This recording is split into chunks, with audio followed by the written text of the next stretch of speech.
years I was at the pier. We were there from then until 1971, so a long time at the pier. But that's how this thing all started. Way before you were born. Yeah, exactly. So the boat, you rowed it out to the big boats. So how did you get the boat? There's no, see, people don't understand. There was no docks, so the boat, where was the boat? Boat was on a mooring out there. No, the skiff, you rowed it out. That was underneath the pier. You threw it in the water? No, it was underneath the pier, so we just put it in the water at the pier and rowed out, rowed back. And it sounds like a simple thing to do. No, it doesn't. It sounds crazy back in those days. Well, it's even crazier as the history went on with it being on the boats after we built some other boats. I'll tell you more about that as time goes on. But that's how we started, and then from then, Nelson. Well, actually, Bob Callis came in and bought the business from Norick and Payne, and I stayed working for Bob Callis.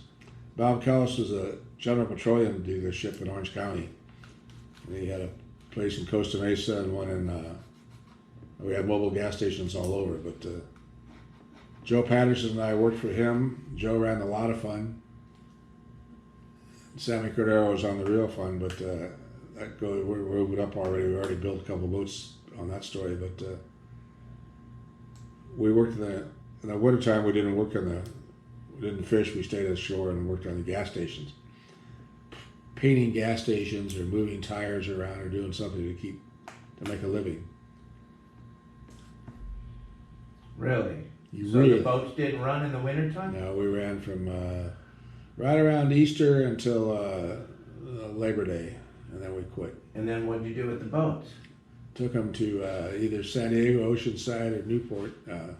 Oceanside didn't have a harbor then, so all the boats in those days went to San Diego. And after that, as I got more involved in as later on in life, I leased the Western Canners in Newport Beach, and we stored the boats there in the wintertime at Western Canners.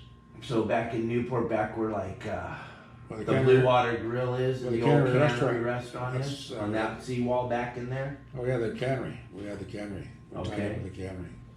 Cannery was closed, then they closed it. There was 5 operating canneries in Newport Beach at one time. Wow.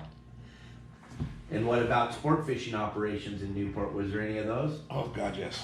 How many do you think there was at one time? Oh, there was Port Orange. There was 3 or 4 landings on Coast Highway there, and then the Al Lung and the Betty Lou and some of those things were. They had, and then we had the Norm's Landing back there where there's a high-rise hotel, and next across to that was Davy's Locker, and then they had the Balboa Pavilion, which was Art Gronsky's place. There's 8 or 9 landings in Newport Beach. Wow. And but 8 or 9 landings in Newport Beach are all small boats. Now they're all, the 2 or 3 landings that are left in Newport all have bigger boats, and so they carry the same amount of people, about the same amount of people. But the Alunga and those things were, Alunga had a bait tank built in the handrail all the way around. So the bait just swam around in front of you? Just in front of you all the time. You just grab down, grab a bait, put it on. And how did that work? Not very well. Kind of a mess? Not very well. But after Bob Callis had it, then he sold it to the whole company to Nelson Cook. The interesting thing about Bob Callis is we had a blue paint, and we built John Norick built the Real Fun, 1952. And then we built a Lot of Fun in 1953. The Real Fun is still operating here at Dana Point. So, yeah. we had off the Santa Clara Pier, we had at least 10 boats at one time. Talk about Running off the Santa Clara Pier. 10 boats. Tell me about the slot machines they had on the boats back in the day. That's a great story that I laugh every time you talk I about didn't it. want you to know about that one. You're not supposed to know that we had those. It's too late now. They can't come back and get you guys. It was quite comical. I worked for a gentleman called Wally Noller, and little charter boat called Frisky Miss, and he had a dime slot machine down in the bunk room. The other boats had more, but this guy had one 10-cent machine. And I used to get my tips, and I put them in there, and I never, ever won. And Wally said, that pays for my fuel, so you're not going to win. So he gave me back my dimes and told me never to play again, which sadly I didn't really learn the lesson that well. So anyway, one of the funnier stories on that is Sam Cordero was running the Sport King out of Newport Beach, and they had slot machines. They looked like a casino, and they closed it up as they came into the harbor out to see they could do what they wanted to, they thought. And when they came in, they locked everything up. But the feds were ready after that, so they boarded them and busted them all, took them to jail. But everything got fixed up and settled down. But that was the end of the gambling on the sport fishing boats. crazy.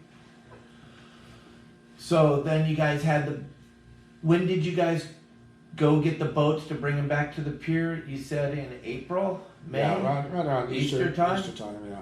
Then you start fishing. So the rest of the time you guys had to have real jobs? No, we worked on, seriously, it may sound funny, and I think you talked to Bogey and Bill and Bud rather, and they'll tell you we all kind of drew our unemployment or whatever and painted the boats all winter.